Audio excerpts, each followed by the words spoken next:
Welcome to Digital Asset News. Take the top stories in cryptocurrency and digital assets and break them down into bite-sized pieces. Today, we've got some complex stories, which is this is from Billy Bambra. This is JP Morgan, Bitcoin's biggest enemy, suddenly appears to be going all in on crypto. And this is a story that we've covered before, but there are some very interesting nuances that is going to make this story incredibly complex. Also, to increase the complexity, Billy also wrote another great article, and it talks about Donald Trump creating Twitter and Facebook's worst nightmare. And this is going to go over censorship, the law or the Regulation 230, and how things are going to shape from going from a centralized platform to what I believe will be a vastly decentralized platform, and things are going to change rapidly as we move forward in time. So if this video does not get taken down, I will honestly be surprised. But first, let's take a look at the market and see what's going on. So Bitcoin, looking pretty good. Almost hitting 9,600, and over 7 days, almost up 10%. That's amazing. Ethereum is on a massive run. I could not be happier, and they are looking at 238, pushing 240. Tether's still at the number 3 spot. XRP holding steady at 20 cents, and everything else is pretty much the same. EOS is up 8%. That's amazing. Cardano making a huge push over the last 7 days, 53%. And if you don't know, Cardano is going to launch its mainnet at the end of June, and at the latest, July 7th, per Charles Hoskinson. We'll see if that actually holds true. I hope it does. And we'll see what happens. Tezos, Chainlink doing pretty well. Crypto.com, 21%. So looks like there's some projects that are going good. Let's see if everything holds up. But let's jump into today's two big stories. So first up, JP Morgan, Bitcoin's biggest enemy, appears to be going all in on crypto. And this is from Billy Bambra. If you don't know who Billy is, great writer. I like the things that he talks about. And just to give you some background, Billy's a journalist, significant experience covering technology, finance, economics, and business around the world, founding editor of verdict.co.uk, and he reports on how technology is changing business, political trends, and the latest culture of lifestyle, and I could not agree more. So this article is just a follow-up to what we'd already known about. Now, about a month or so, JP Morgan had revealed that they are going to allow ACH or clearinghouse transactions to go through for two specific exchanges, which is Coinbase and Gemini.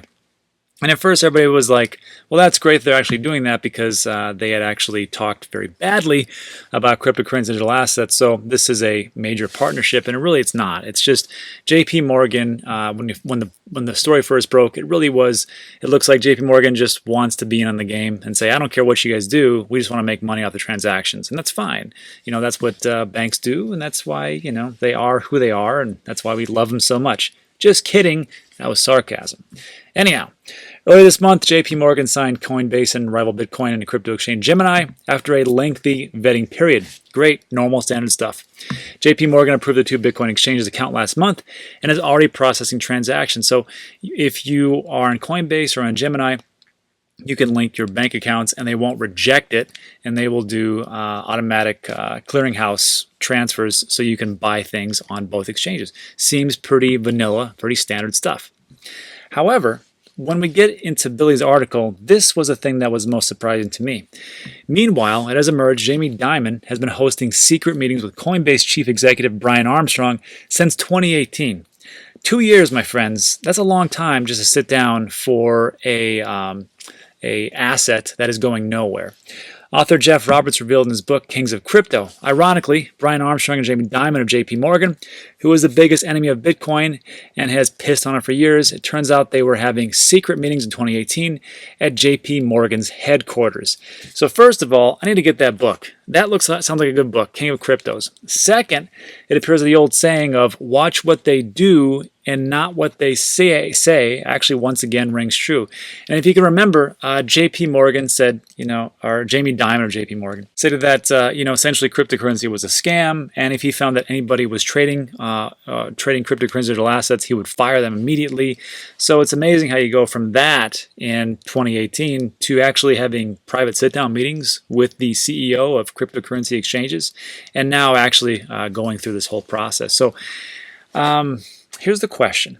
Do you believe that these large banks and organizations are accumulating in the background secretly while publicly rejecting it? Or do you believe that banks like JP Morgan only care about making money over the transactions of these exchanges and honestly do not believe in crypto at all? So let me know what you think in the comments section below. Me personally, I have never trusted banks, ever since I was little. And I can tell you, as I get older, I trust them even less. So when I see these types of articles, and Billy brings to the attention that, look, they're having these secret meetings, behind closed doors, who knows what's going on? But I can tell you right now, I read every comment that everybody puts in all my, I mean, as many as I can possibly read, honestly.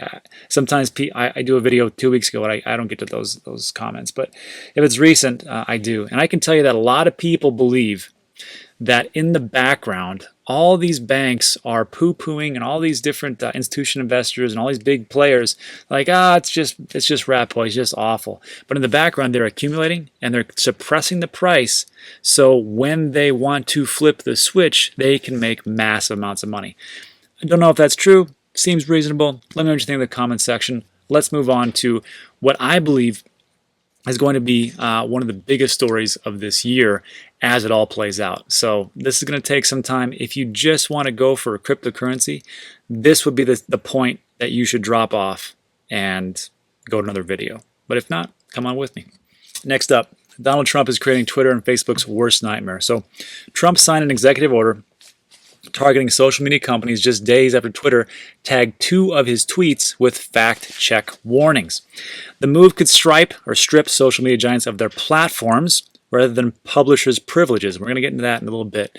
And further opens the door for blockchain-based decentralized alternatives that are already beginning to threaten the dominance of Facebook and Twitter. So we need to get some background about what is going on as far as platforms and publishers and the Rule 230. So let's take a look real quick. I had to find this in the NPR because when you try to look for articles that are not biased, it's very tough. So this pretty much has a lot of good information and it's a minimal bias that I can see. Now, of course, in the comment section, I'm sure people will say NPR is this and that and those type of people. So I try to just keep with the facts and not go on any certain side. So let's break in. So President Trump has a new rallying cry in his escalating crusade against Twitter.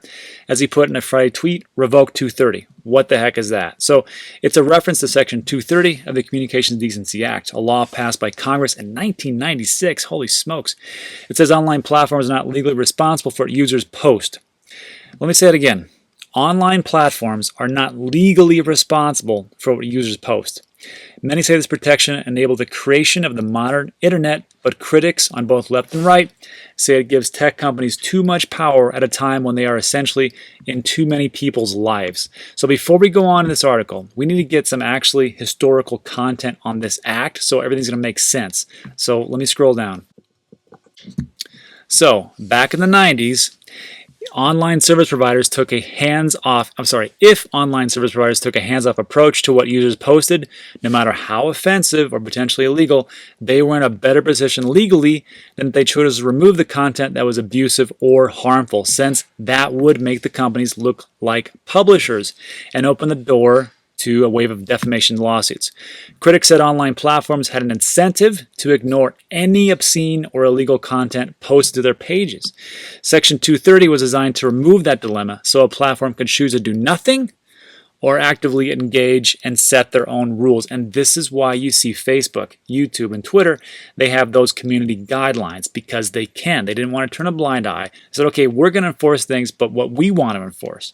So the law enshrined websites in a special legal category by considering them distributors rather than publishers.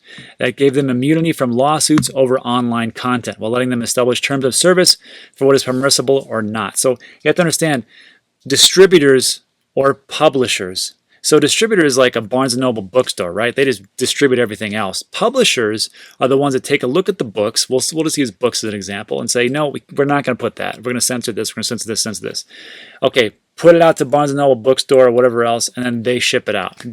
So Barnes & Noble, as far as a bookstore goes, they have no censorship. They just put those books out. They sell them. The publishers are the ones that censor. Now we have a problem because these platforms are doing both and they're in that gray area. Okay, there are some exceptions, however. Websites can still be held responsible for child pornography and the violation of federal criminal laws. Let me say it again.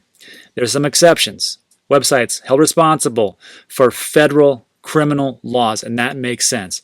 In 2018, another exception was added to the law to hold websites like Backpage.com responsible for promoting sex trafficking and prostitution. So, on paper, this all sounds great.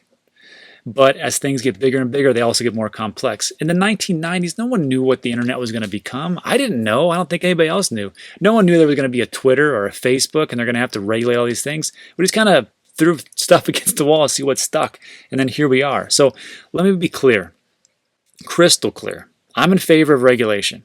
I know that some people, that's not very popular with them. But when it comes to big stuff, like what we just talked about, child pornography, human sex trafficking, blatant frauds and scams where people get screwed out of their money, I do not believe we should over-regulate, but some form of regulation should be there. So what does that mean? In reality, it's a discussion that's going to be played out over time. What is over-regulation? What is under-regulation? And then, what is everything in between? So I believe that people are somewhere in the middle. I believe on one side, there's people who are like, you know what? Let it all open, let it all happen, floodgates, no big deal, and then we'll figure it out. That's one side. Other side is like, nope, we need to lock everything down, almost like China, and really over-regulate. But I think a lot of people are somewhere in the middle. Like, we should have some kind of regulation, but not like craziness that they see in China. Anyhow, I believe we really should just let most things go. We've seen some over-regulation, and I believe it's not needed. It is a responsibility of the individual to do your own research. Illegal activities like the ones just mentioned should be the exception, but free speech is free speech. We should be able to have these conversations. The only way to do that is allow people to speak their mind. Now, if I tell you that Bitcoin is going to replace the US dollar as the Federal Reserve on Saturday, June 6, 2020 at 9 a.m. Central Standard Time, you'd probably want some proof, right? You'd probably be like, I don't think that's true. And that's where it comes down to doing your own research. And that's where we could have that discussion. Now, you would quickly find out that I am full of it and that I'm totally lying. Because that's not going to happen. That's not true. That's just me spouting out some falsehoods. But to have the platform be the distributor and also the publisher and censor me for that lie that I just said, I don't think is right. I think it comes down to the people going, you know what? I think that guy's full of it. And I don't think that's true. Because the flip side is this. Some people will say truths and they get censored and they will never be heard. And that's the problem. Anyhow, freedom of speech is not freedom of speech that is accurate. Sometimes you just have some knuckleheads out there that have to spout off ridiculous things. This is why I engage with people on my channel with different points of view. You'll notice that some people come and they comment and I comment, and when we go back and forth, I don't agree with them, but I don't kick them off the channel. Now, I will just say this. Right now, doing pretty good, but sometimes even I have my limits. I'm not perfect, and I try to let everybody else in, and I will continue to do so. So that is it in a nutshell. But here's what I'm worried about happening moving forward with Law 230. And what they think is going to happen is that these social media platforms, if they say, okay, you're going to regulate us, all right, well, we're going to overcompensate. We're going to over-regulate and start cracking down. So it states here in particular, Facebook, Twitter, and Google would likely become aggressive about removing content and may side more often with complaining users. And that's what this article kind of comes down to. If they believe that's what's going to happen. I personally don't think that's going to happen. I think if push comes to shove and they say, okay, you can either, crack down on everybody and, suppress all your content, or you can just kind of let it go and see what happens. Now, here's the thing. If they have to overregulate, they'd have to be perfect, because every single person could sue the platform and say, look, this person said this little minute thing, I'm going to sue you. Or this group of people did this thing, I'm going to sue you. So if they have to regulate, they have to regulate perfectly. And good luck with that, because that opens you up for a huge amount of lawsuits. And also they have to hire more people to do that. It'd be majorly labor intensive. So I know some people will say, yeah, they'll probably do that. I don't think they'll do that. Because if they do that, then they have to just open themselves up for lawsuits and be perfect, and nobody's perfect. Anyhow, so that was the historical content. Here's what's going on right now. Trump seized on the once obscure legal provision after wrangling with Twitter this week. Social media platform put fact-checking labels on some of his tweets that claim without evidence that mail-in ballots were fraud. Trump then signed an executive order seeking to peel away the sweeping legal immunity social media companies and other online sites have long used as a shield in an avalanche of lawsuits. So let's take a look at that tweet, which is what they're talking about this one. He says there's no way that mail-in ballots will be anything less than substantially fraud. Mailbox will be robbed, ballots will be forged, illegally printed, and fraudulently signed. The governor of California is sending ballots to millions of people. Anyone, blah, blah, blah, whatever. And then down here it says, get the facts. And then they kind of link to some opinion pieces. So whether you think it is mail-in ballots is fraud or not fraud is not the whole point. The point is we're talking about free speech and what's going to happen with these platforms and what I believe is going to turn into decentralized platforms. So let me explain. Let's move down here. So there's always two sides to a story. Some Republicans, including Trump, accuse social media sites of muzzling conservative voices. They say undoing Section 230 would let people who claim they have been slighted sue the companies. And again, they'd have to be perfect. If they want to be, really cracked down, I don't think they can do it. Senator Josh Hawley, Republican Missouri, said it's pretty simple. If Twitter and Google and the rest are going to editorialize and censor and act like traditional publishers, they should be treated like traditional publishers and stop receiving the special carve-out from the federal government in Section 230, which protects them and shields them from being sued. Democrats have other complaints. They say Section 230 has created a fertile environment for the rampant spread of online misinformation, harassment, and abuse. And wherever you are on that spectrum, you can see that there are positives and negatives on both sides. So finishing it all up, these experts who interviewed for this story said that the most likely outcome of a repeal of Section 230 is one that neither the left nor the right want: more censorship by major tech companies that potentially paralyze other websites. I just don't think it's going to happen. So it comes down to this. You either got to censor like China or you got to go hands off. If you got more censorship, like we talked about, more employees, more cost, more time, more problems. No censorship means we have to censor ourselves, like what we do with Scam of the Day. And we talk about things and we open it up for dialogue. And I believe we can do that, but I'm not in favor of everything goes. I'm just not. Like we talked about with those laws that we just saw in the later part of this article. So here's my question, just to get a gauge of everything. Where do you fall on the spectrum? Are you on one side where you believe everything should go, let it all go, doesn't matter if it's legal or not, let's just have everything there? Or are you on the other side and you say, you know what, we need to regulate like crazy and make sure everything's are locked down so people don't get injured? Or are you somewhere in the middle? Let me know in the comment section below. But this whole article is going to lead into what's going to happen, I believe, in the future, and it's called desocial. So first up, if you didn't realize this, I didn't know this until I read this article, Twitter is funding research into a decentralized version of its platform. And Jack Dorsey was on Joe Rogan. He talked about, hey, I think we should have actually two Twitters. One should be regulated and one should be like the Wild Wild West. And I think this is what's going to happen with other versions of social media. Not maybe the ones that are here right now, but ones that are going to be coming. And I'm going to talk about that right now. So this, to me, is phase 3 of Twitter and social platforms, as well as the web, decentralization. So just like the coronavirus ushered in working from home and the unmasking of big corporations is literally living from paycheck to paycheck, I believe this is going to usher in desocial platforms. What am I talking about? It all comes back to Billy's article. So Trump says a small handful of social media monopolies controls a vast portion of all public and private communication. And this is going to be the catalyst, especially for the executive order. He said they've had unchecked power to censor, restrict, edit, shape, hide, alter, virtually inform communication between private citizens and large public audiences.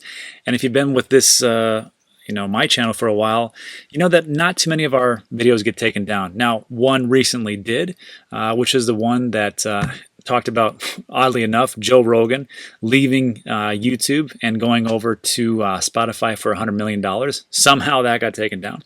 But it is interesting about how everything works. So moving on, Billy talks about some think decentralized blockchain-based social networks that are resistant to government or internal control are a potential answer.